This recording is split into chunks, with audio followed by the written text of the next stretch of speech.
రంగారెడ్డి జిల్లా శేర్లింగంపల్లి మండలం అల్లాపూర్లోని సున్నం చెరువుకు సంబంధించిన భూ వివాదాలపై సమగ్ర విచారణ జరపాలని ప్రత్యేకాధికారిని హైకోర్టు ఆదేశించింది.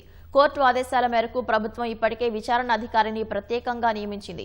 హైడ్రా సహా ఉన్నతాధికారుల ప్రభావానికి లోను కాకుండా స్వతంత్ర విచారణ జరిపి నివేదిక సమర్పించాలని హైకోర్టు స్పష్టం చేసింది. సర్వే ప్రారంభించే ముందు పిటిషనర్లతోనూ మాట్లాడాలని ప్రత్యేకాధికారికి సూచించింది. ఎలాంటి నోటీసులు ఇవ్వకుండా ఎఫ్టీఎల్ నిర్ధారించకుండా అక్రమ నిర్మాణాల పేరుతో హైడ్రా కూల్చివేస్తుందంటూ SIET Maruti Hills Colony Welfare Association సహా 7గురు హైకోర్టులో పిటిషన్ దాఖలు చేశారు. సున్నం చెరువు పునరుద్ధరణ పనులు చేపట్టేందుకు అనుమతివ్వాలని, శాంతి భద్రతల పరిరక్షణకు పోలీసుల సాయం తీసుకునేందుకు సైతం అనుమతించాలంటూ హైడ్రా సైతం మధ్యంతర అప్లికేషన్ దాఖలు చేసింది.